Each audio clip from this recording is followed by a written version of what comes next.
Gak usah kaku. Anda pikir gini, nantilah nunggu saat teduh baru cerita sama Tuhan. Anda keburu capek dan akhirnya Anda lupa ngomong sama Tuhan. Be real. Live your daily life with Him. Amen. Aku lagi terluka Tuhan. Bos aku tadi ngomongnya gak enak. Tuhan, aku lagi butuh uang. Aku capek Tuhan, udah kerja, utang gak kebayar-bayar. Tuhan, aku udah umur segini, tapi masih jomblo. Gimana nih Tuhan? Ngomong gitu loh. Tuhan, ini banyak tekanan. Gimana nih Tuhan?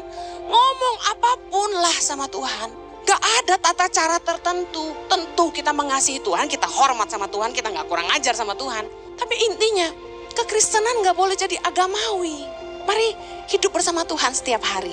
Hari ini saya akan khotbah tadinya tema yang berbeda. Tapi tadi Roh Kudus gerakan untuk khotbah ini.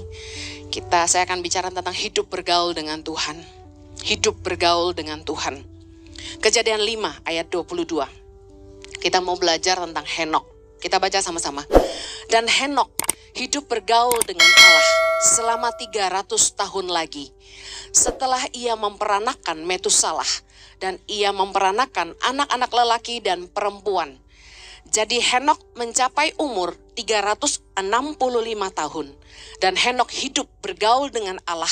Lalu ia tidak ada lagi sebab ia telah diangkat oleh Allah. Katakan hidup bergaul dengan Allah. Ternyata manusia itu bisa hidup bergaul dengan Allah. Dan ini dialami oleh Henok.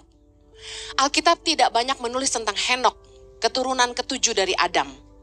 Ada 3 ayat yang saya temukan tentang Henok dalam Yudas 1 ayat 14 sampai 16 di mana ada nubuatan Henok di situ, Anda bisa baca.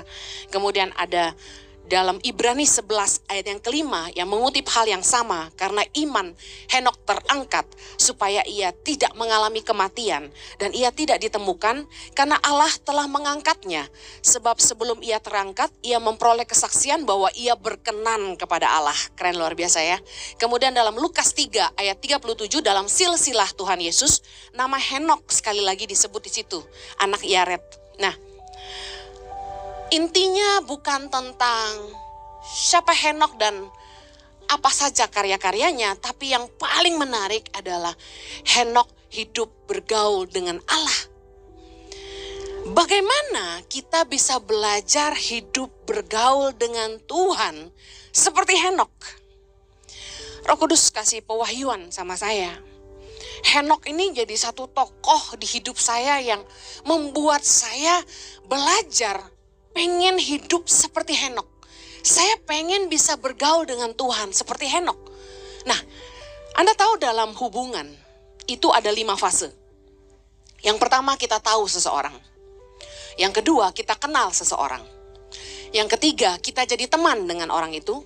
Yang keempat kita bisa jadi sahabat.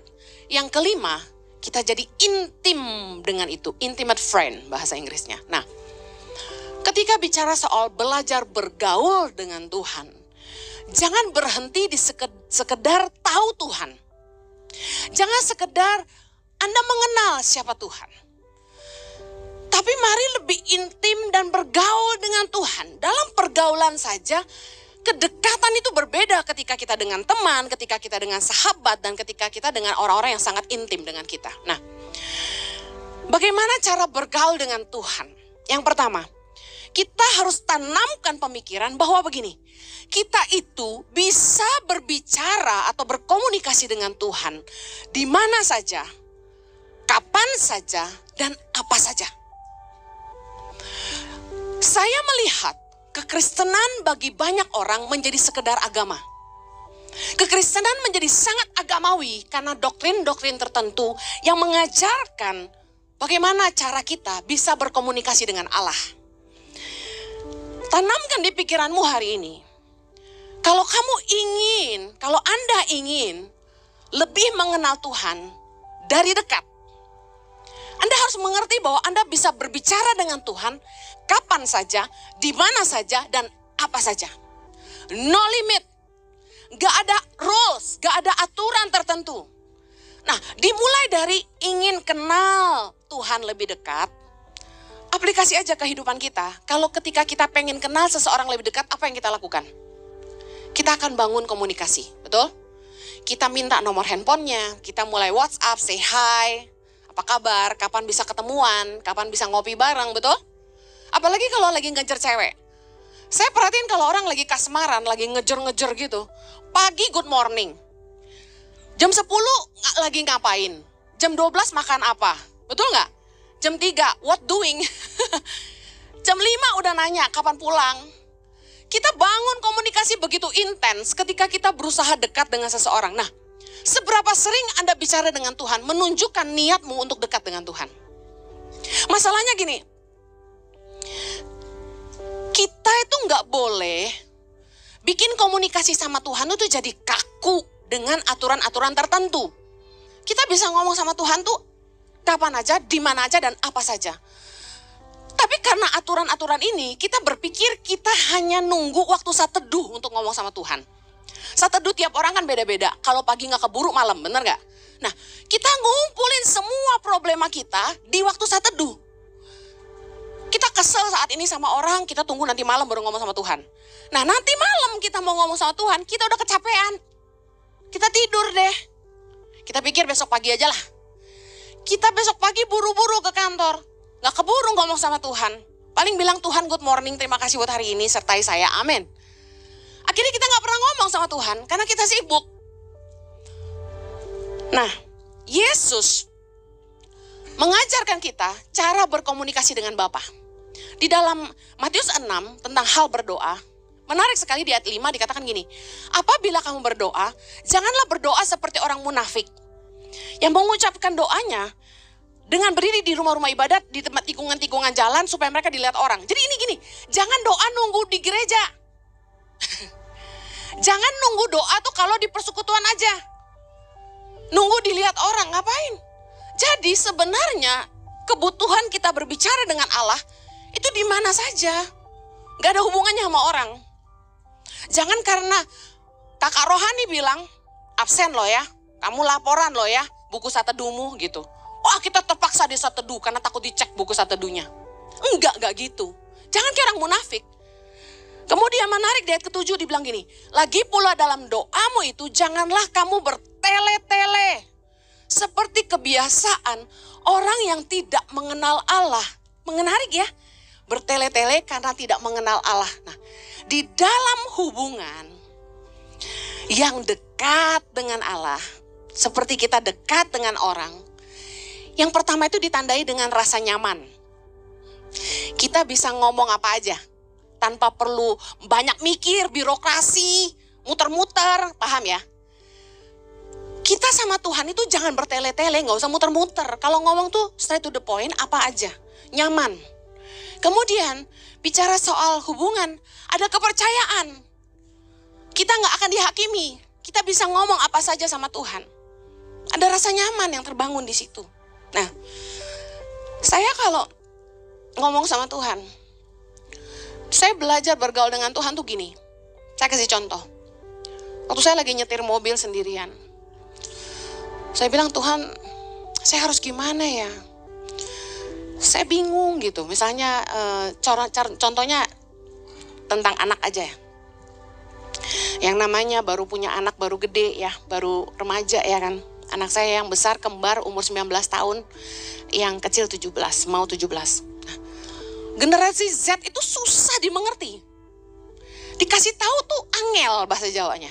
Nah, kadang sebagai orang tua tuh frustasi. Karena jadi orang tua tuh gak ada sekolahnya. Ada amin orang-orang tua? Kita harus belajar. Harus minta hikmat sama Tuhan. Jadi saya tuh kayak diem sama Tuhan, terus saya bilang gini, Tuhan, aku harus gimana sama anakku ini? Aku bingung. Dikasih tahu tuh angel, gak mau dengerin gitu. Anakku baik sih, tapi kok gini ya Tuhan, gitu loh. Aku harus gimana? Pusing. Yang satu mau ke sana, yang satu mau ke sini. Aduh, mamanya ini gimana gitu. Jadi ngomong sama Tuhan gitu. Nah, misalnya saya lagi kesel sama suami saya gitu. Saya ngomong sama Tuhan. Karena kalau ngomongin Jojo ke orang lain nanti kita dihakimi, ya kan? Bahaya banget. Nah, saya curhat sama Tuhan.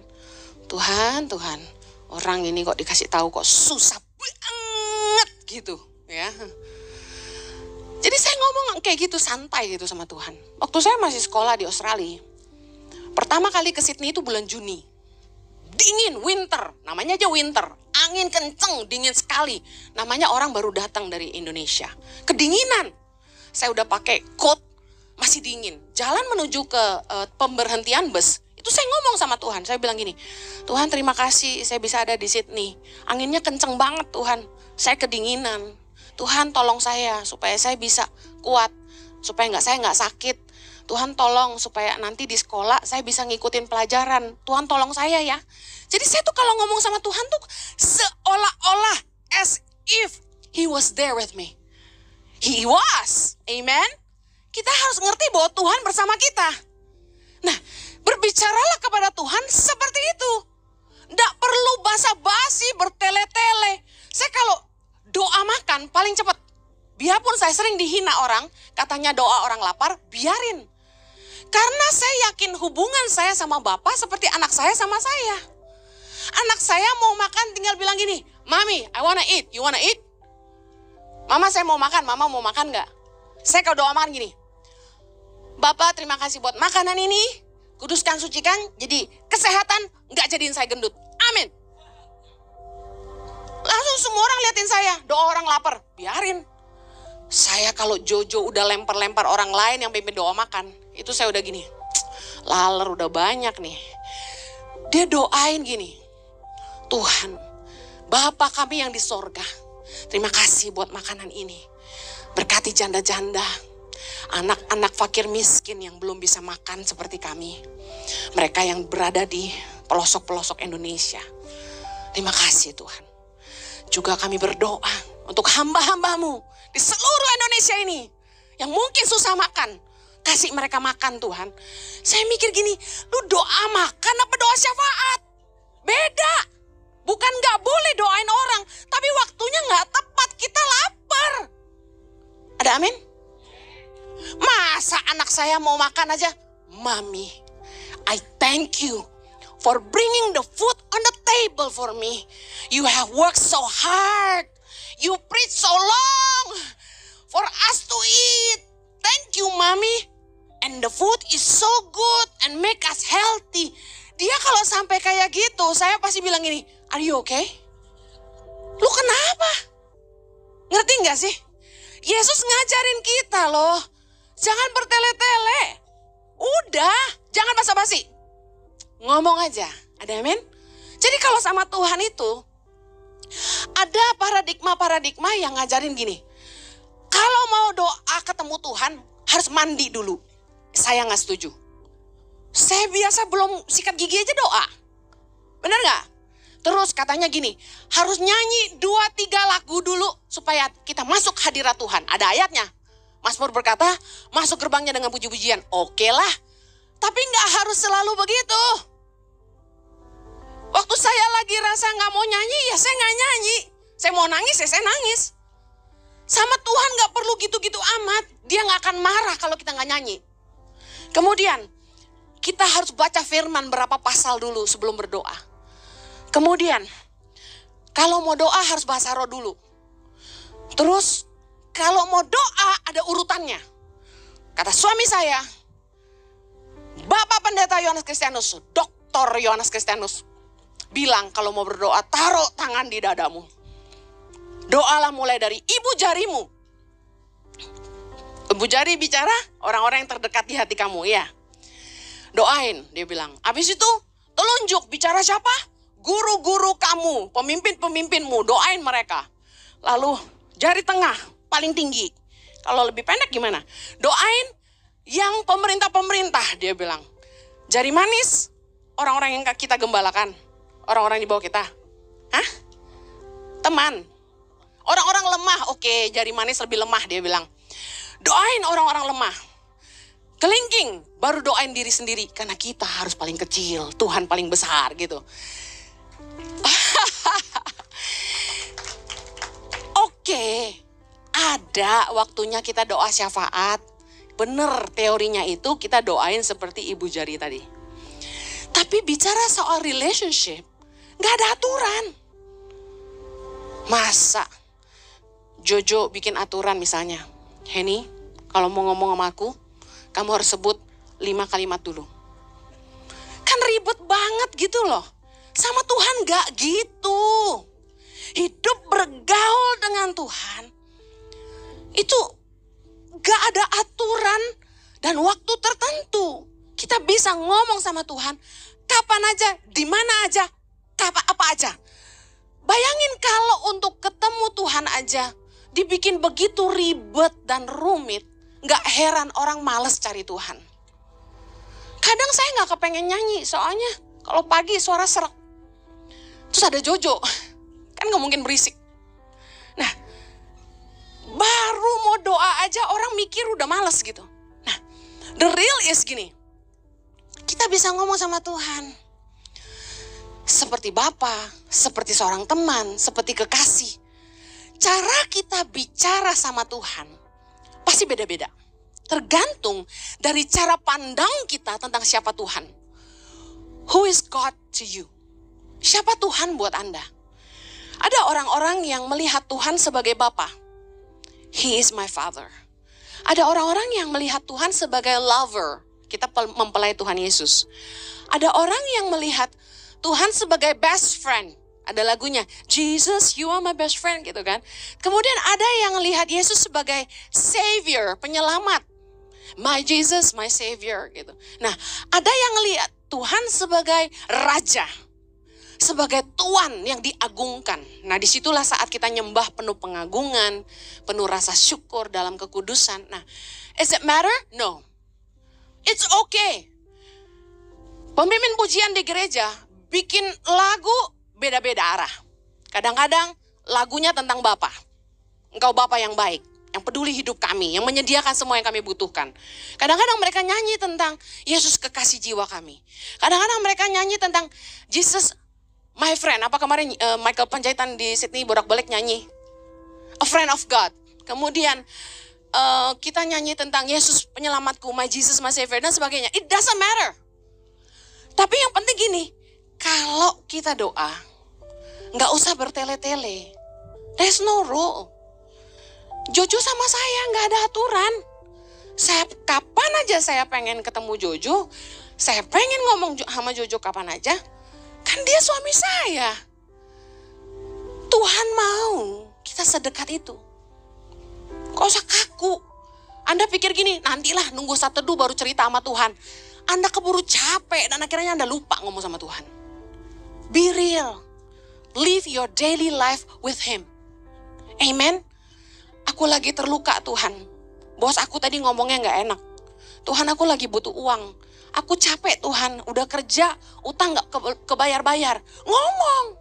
Tuhan, aku udah umur segini, tapi masih jomblo. Gimana nih Tuhan? Ngomong gitu loh. Tuhan, ini banyak tekanan. Aku belum punya keturunan. Mertuaku udah marah-marah. Gimana nih Tuhan? Ngomong apapun lah sama Tuhan.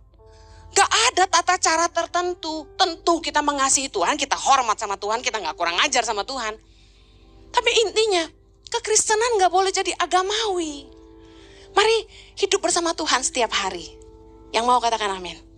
Yang berikutnya, belajar bergaul dengan Tuhan. Kita harus belajar mengenal jalan-jalan Tuhan. Cara pikirnya Tuhan. Kita harus mau tahu kalau Tuhan tuh aku kayak gini, kira-kira gimana ya? Nah, melalui hubungan kita dengan Tuhan setiap hari, kita akan terlatih mendengar suara Tuhan. Banyak orang Kristen gak bisa dengar suara Tuhan. Bahkan bingung. Emang Tuhan bisa ngomong? Ya bisa. Baca di Alkitab.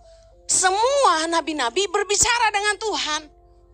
Raja-raja berbicara dengan Tuhan. Tuhan bisa ngomong sama kita.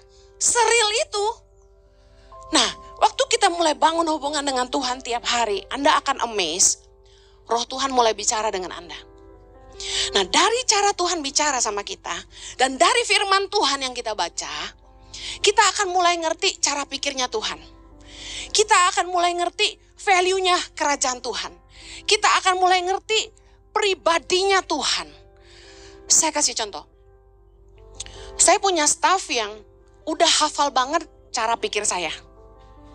Mereka ngerti kalau ada tamu datang menginap di asrama Tangan Pengharapan, saya akan minta kasur itu dibersihin, spraynya harus putih semua, selimutnya putih. Jadi ala hotel gitu loh. Kemudian saya pasti minta disiapkan air mineral, snack. Pastikan kamarnya nggak bau, kamar mandinya bersih, AC-nya dingin. Siapin ya, siap mereka bilang. Kalau tamu datang ditawarin makan ya, iya. Jadi saya udah kasih tuh wejangan. Nah, yang sudah hafal saya pasti udah paham, gak usah nanya lagi. Tapi ada staff baru join. Dia kasih foto ke saya, kamar tamu udah saya siapin nih, dia bilang gini. Pas saya lihat, hah? Spraynya biru, selimutnya putih. Aduh, saya bilang jangan begitu. Tolong spraynya putih, selimutnya putih, tolong diganti. Dia bilang ada yang gold. Oke, saya bilang, terserahlah, ganti gold gak apa-apa. Karena saya lagi sibuk, saya cuma balas sepotong-sepotong. Begitu diganti gold, selimutnya tetap putih. Saya bilang, bukannya ada selimut yang gold juga? Jadi saya hanya toleransi, saya siapkan 2 set untuk tamu, warna gold dan warna putih. Nggak tahu, personal aja.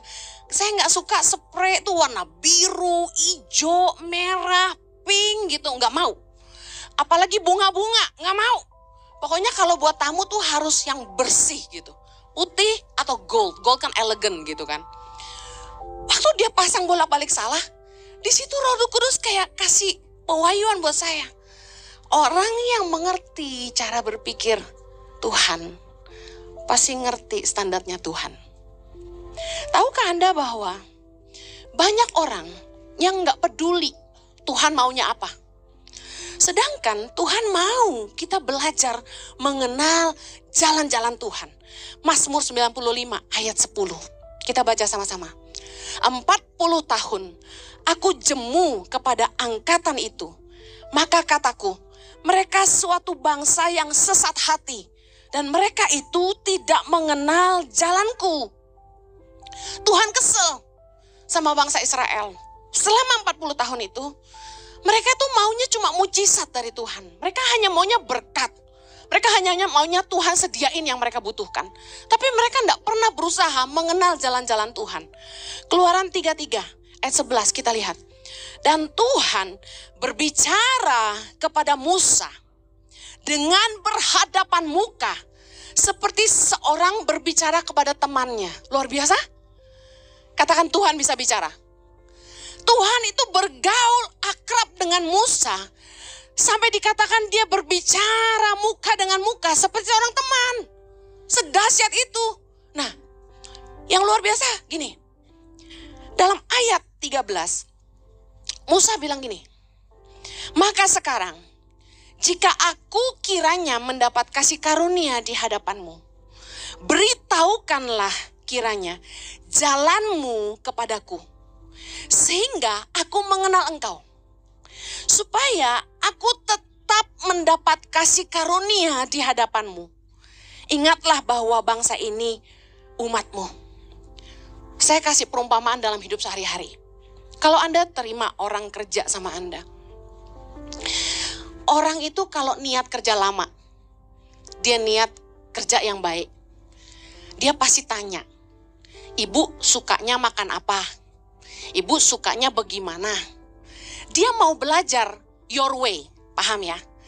Dia mau tahu cara Anda ngatur rumah tuh kayak apa. You have a standard, dan dia harus follow. Nah kalau orang tuh nggak peduli, ya dia kerja suka-suka dia. Bisa ketahuan, nih orang sebenarnya pengen kenal kita apa enggak sih? Ngerti ya? Dia nggak pernah care kita suka makan apa. Kalau orang itu benar-benar serius sama kita. Naksir lalu serius, pengen jalin hubungan yang lebih dekat. Dia pasti pengen tahu cara berpikir kita. Dia pengen tahu preference kita apa. Kalau makan es krim sukanya vanilla, strawberry, coklat. Tanya dong. Misalnya gini, kita nggak suka makan pete, tapi diajak makan pete. Nggak cocok. Orang kalau niat deket, pasti paling nggak dia pengen tahu lebih banyak tentang orang itu. Nah, sama Tuhan juga sama. Kalau kita pengen kenal Tuhan, kita mau baca firman. kita harus coba ngerti cara pikir Tuhan. Baca dong dari Matius sampai ke Kisah Rasul. Supaya Anda tahu Yesus tuh pribadinya seperti apa sih. Apa sih yang jadi kerinduan Yesus? Nah, dalam Mazmur 103 ayat ke-7 terlihat perbedaan dengan sangat jelas. Ia, Tuhan, telah memperkenalkan jalan-jalannya kepada Musa, perbuatan-perbuatannya kepada orang Israel. Perhatikan, jalan-jalannya kepada Musa, tapi perbuatan-perbuatannya kepada orang Israel. Banyak orang Kristen yang seperti orang Israel. Mereka gak sungguh-sungguh mau mengerti jalan-jalan Tuhan. Mereka cuma peduli gini, yang penting gue sehat, banyak berkat, gue selamat, semua tersedia, doa gue dijawab Tuhan. Amin. Orang-orang yang cuma peduli berkat-berkat Tuhan tapi tidak peduli sama si pemberi berkat, begitu dapat masalah, tekanan, cobaan, pasti gak akan kuat. Makanya mereka makan mana mereka ngomel. Kok gak ada daging? Begitu ngadapin diburu sama musuh, mereka marah. Ketika lihat tanah Kanaan, banyak raksasa, mereka marah, berontak sama Tuhan. Langsung kumpulin emas-emas, bikin lembu emas, menyembah berhala. Gak ada setia-setianya. Kenapa? Karena mereka gak kenal Tuhan. Mereka cuma peduli perbuatan-perbuatan Tuhan. Nah, saya senang sama Musa. Musa bilang gini, dalam Kejadian 33, ayat 14. Lalu ia berfirman, aku sendiri hendak membimbing engkau dan memberikan ketentraman kepadamu. Berkatalah Musa kepadanya. Baca sama-sama. Jika engkau sendiri tidak membimbing kami, janganlah suruh kami berangkat dari sini. Lalu kita baca lagi ayat 16. Dari manakah gerangan akan diketahui bahwa aku telah mendapat kasih karunia di hadapanmu, yakni aku dengan umatmu ini. Baca sama-sama. Bukankah karena engkau berjalan bersama-sama dengan kami, sehingga aku dengan umatmu ini dibedakan dari segala bangsa yang ada di muka bumi. Dengar baik. Bagi Musa, yang paling penting adalah pribadi Tuhan dan keberadaannya bersama mereka. Bagi Musa yang penting ada Tuhan. Tapi bagi bangsa Israel yang penting ada berkat Tuhan. Saya umpamakan. Pengemis di jalanan dan pengamen di jalanan. Mereka tidak peduli duit itu dari siapa. Yang mereka peduli topi mereka penuh, kaleng mereka penuh. Bisa paham? Do they care who gave? No. Yang penting goalnya tercapai, kalengnya penuh, topinya penuh, ada berkat. But they don't care who gave. Orang Kristen kayak gitu.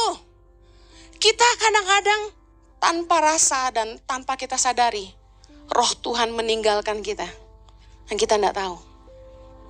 Karena yang kita kejar cuma berkatnya dan bukan kehadirannya. Perbedaan bangsa Israel dan Musa adalah gini. Bagi Musa, karena engkau berjalan bersama-sama kami. Coba pikirin, yang mana lebih penting? Sumber berkat bersama Anda atau berkatnya? Waktu tabut perjanjian ditaruh di rumah Edom, Obed Edom. Dikatakan Obed Edom dan seisi rumahnya diberkati. Di mana ada hadirat Tuhan, di situ ada berkat Tuhan. Jangan kejar berkat. Anda harus pastikan Anda berjalan bersama Tuhan. Ketika Tuhan menyertai hidupmu, apa saja yang kamu kerjakan pasti berhasil. Jangan pernah curi, jangan pernah nipu, jangan sampai pernah bikin salah. Kenapa? Anda pastikan Tuhan berkenan dengan apa saja yang kau kerjakan di hidupmu. Saya bilang sama staf saya, bagian keuangan. Saya bilang, Nita, pastikan kita tidak bikin salah. Pastikan kita tidak salah sama Tuhan. Pastikan kita tidak bikin salah sama Tuhan. Karena aku gak mau Tuhan tidak menyertai kita. Seringkali waktu orang jadi kuat, mereka jadi lupa sama Tuhan. Waktu mereka jadi kaya, mereka lupa sama Tuhan. Waktu mereka susah, waktu mereka sengsara, waktu mereka desperate, mereka jalan gandeng Tuhan. Tuhan, kalau engkau tidak membimbing kami, jangan suruh kami pergi dari sini. Pegang tangan Tuhan kuat-kuat. Dikit-dikit nanya Tuhan, dikit-dikit nanya Tuhan, jalan lagi. Nanya Tuhan, jalan lagi. Nanya Tuhan, waktu makin kuat, makin hebat. Tuhan. Sadari bahwa kehadiran pribadi Tuhan dalam hidup kita jauh lebih penting dari segalanya. Saya tidak peduli Jojo kaya atau miskin. Yang paling penting saya bisa sama Jojo. Waktu saya nikah sama Jojo, saya tahu persis. Waktu itu dia tidak kaya. Saya tahu persis. Saya tidak bisa harap banyak dari dia. Karena panggilannya adalah hamba Tuhan. Saya siap susah. Tapi karena saya mengasihi Jojo, bersama Jojo jadi lebih penting buat saya daripada segala kekayaan yang saya bisa peroleh kalau saya nikah sama orang lain. Berapa banyak kita yang sama-sama punya hati begini. Tuhan, yang aku cari bukan tanganmu, yang aku cari wajahmu. Yang aku mau cuma Tuhan, bukan apa yang Tuhan bisa kasih buat aku. Karena kalau kita bersama Tuhan, kita bisa lakukan semuanya. Kita bisa hadapi segalanya. Amen. Penyertaan Tuhan adalah yang terpenting di hidup kita. Mari kenali Tuhan, ngertilah jalan-jalannya. Yang terakhir, bagaimana kita belajar bergaul dengan Tuhan. Terlibatlah dalam kerinduan hati Tuhan bagi dunia. Anda tahu bahwa Tuhan punya kerinduan di dunia ini? Ambil bagianlah dalam misinya Tuhan bagi dunia. Saya ingin kasih perumpamaan ini luar biasa. Roh Kudus kasih pewahyuan buat saya. Keluaran 33 ayat 19b bilang gini. Aku, kata Tuhan, akan memberi kasih karunia kepada siapa yang kuberi kasih karunia. Dan mengasihani siapa yang kukasihani. Nah, seringkali orang tuh iri hati waktu melihat Tuhan memberikan favor lebih buat orang lain. Kain aja iri sama adiknya Habel, betul? Kita iri waktu pemimpin memberi favor lebih buat seseorang. Tuhan kasih saya pewahyuan begini. Orang-orang yang dapat favor khusus, kasih karunia khusus dari kita, pastilah 3. Yang pertama, orang-orang yang terdekat dengan kita. Orang yang dekat di hati kita. Seperti contoh, kita keluar negeri. Yang kita ingat beliin oleh-oleh pasti yang terdekat sama kita, betul? Favor. Yang kedua, orang-orang yang kita tahu mereka paling peduli sama kita dan mereka berjuang bersama kita. Bicara apa? Staff-staff, pengerja-pengerja, pemimpin-pemimpin yang berjuang bersama kita. Mereka ada di hati kita. Favor. Tiap kali saya pulang dari manapun, mereka pasti dapat oleh-oleh. Yang berikutnya, orang-orang yang setia sama kita dan tidak meninggalkan kita waktu kita susah. Mereka yang akan selalu di hati kita. Betul? Listen. Tuhan bilang gini. Kalau kita mau dapat favornya Tuhan, kita harus terlibat dalam pekerjaan Tuhan. Dalam apa yang menjadi misi Tuhan di dunia ini. Anda lihat tangan pengharapan dari kecil, dari 0. Dan benar-benar Tuhan membuktikan di depan mata semua orang, Tuhan menyertai tangan pengharapan. Kita nggak punya konglomerat yang gandeng tangan dan bilang gini, setiap bulan saya kasih 1M yang nggak ada. Saya kasih 100 juta yang nggak ada, benar. Orang tanya saya, siapa donatur orang besar di belakang tangan pengharapan? Siapa orang hebat di belakang tangan pengharapan? Saya bilang saya nggak punya orang hebat, saya punya Tuhan yang dahsyat. Amen. Kenapa saya nggak takut sama manusia? Karena nggak ada dia, tangan pengharapan tutup. Nggak ada. Kenapa? Karena Tuhan yang kerja. Tuhan yang buka jalan. Tuhan yang kirim orang-orang. Katanya auditor kita, tangan pengharapan tuh nggak punya gajah-gajah, punyanya semut-semut kecil. Artinya apa? Gue juga nggak maksud. Tapi intinya nggak apa-apa, nggak ada konglomerat. Tapi kita disertai Tuhan dengan berbagai mujizat. Lewat orang-orang yang setia sama Tuhan. Yang peduli sama nasib bangsa ini. Dan bisa lihat bahwa apa yang tangan pengharapan kerjakan adalah investasi buat generasi ke depan.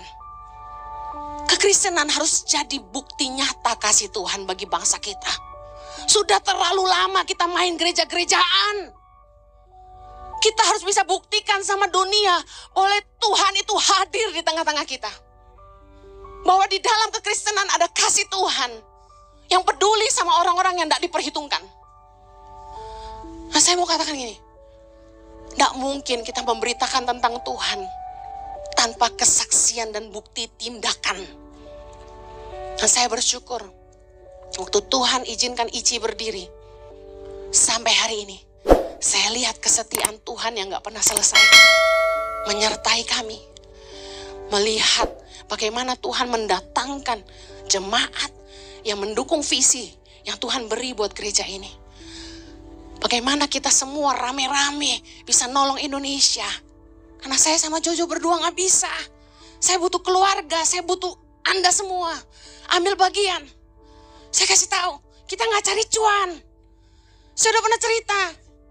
Waktu kita ibadah online, persembahan segini. Waktu kita buka ibadah onsite, persembahan kurang dikit. Padahal kalau ibadah onsite, otomatis pengeluaran lebih besar. Tapi saya udah bilang, gak apa-apa. Saya gak cari cuan. Yang saya lihat begini, Tuhan kumpulin orang-orang yang sevisi dengan kami di sini. Tangan Pengharapan. Waktu pandemi, kita kasih makan 6.000 anak di seluruh Indonesia. Guru 160. Sekarang sejak Ici berdiri 2 tahun, kita kasih makan 7.700 anak-anak di 110 titik di seluruh Indonesia yang tadinya cuma 70.